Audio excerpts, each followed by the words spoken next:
causing anxiety because the water's toxic, asshole. Yeah. I'm anxious because my pinky toe fell off. Yeah, it's created a lot of anxiety around whether they should have those tumors.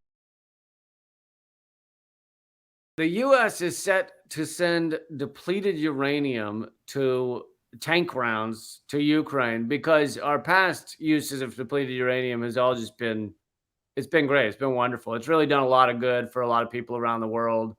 And so we're all pretty excited about depleted uranium use. This is an article from Wall Street Journal. Yeah, Wall Street Journal.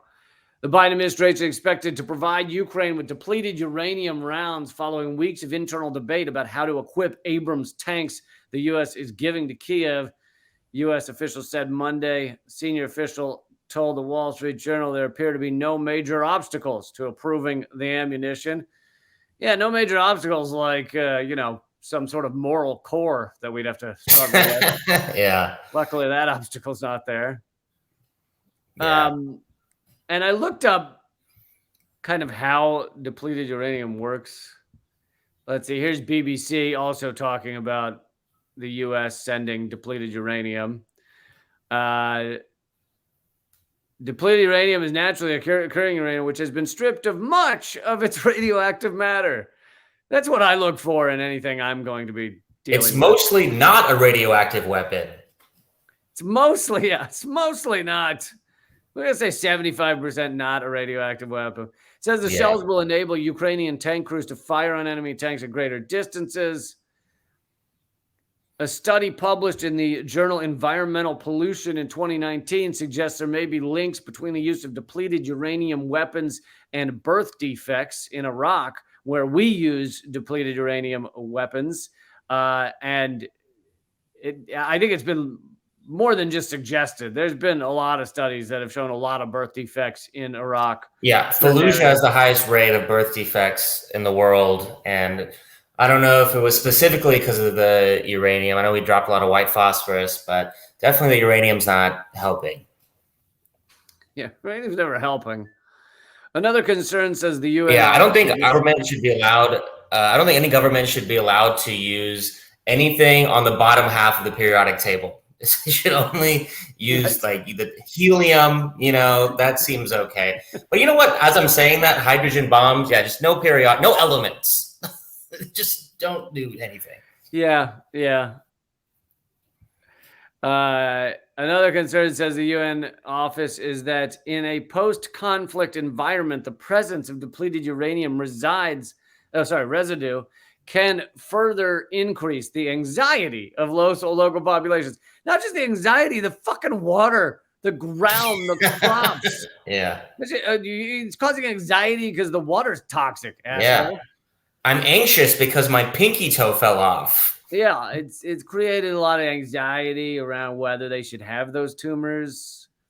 Yeah. 2022, the UN Environment Program report said it was concerned about possible depleted uranium use in Ukraine, warning it can cause skin irritation, kidney failure, and increased risks of cancer. So, perfectly fine and legal, not a war crime at all to give an entire population, Sure. We'll drop a bunch of depleted uranium, and then we'll drop a bunch of Klonopin to help with all the anxiety that it'll come with. Yeah. We'll throw some anxiety meds down there.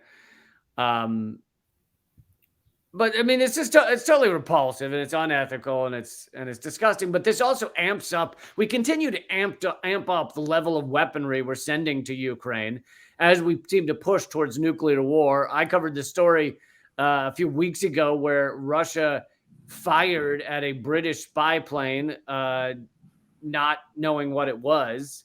And who knows what exactly happens once Russia accidentally shoots a British plane out of the air. But this whole thing is just racing us towards a nuclear war. And we have sociopathic morons at the top of our system running things. And there's actually a rift in the ruling elite. Some of them want to end this thing. Some of them want to be done with this proxy war. They see that it's actually causing more harm to the U.S. empire than benefits.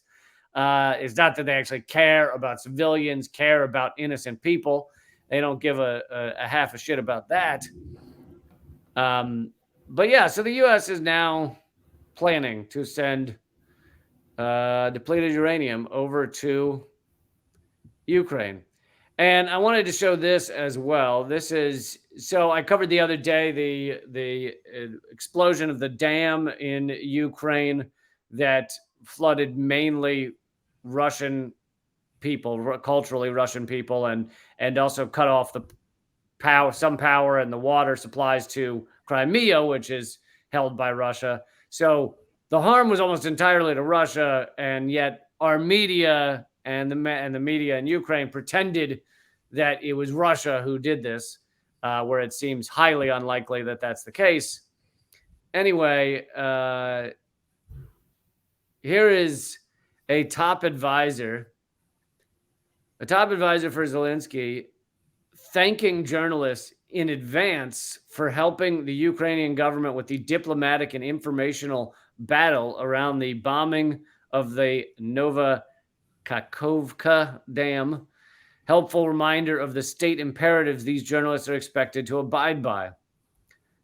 This says top aide to Zelensky said, I want to congratulate journalists on their day. Today, your work depends on how quickly the world learns the truth about the ecocide and Russian terrorism. I thank you for your work. But so it's basically reminding the journalists who they work for. There's really, it's true. They say truth is the first victim of war. And it's been very clearly true in this case, where you have, yes, both sides pumping out propaganda, but our U.S. media acts like all the Ukrainian propaganda is true. And here's just kind of more evidence of it.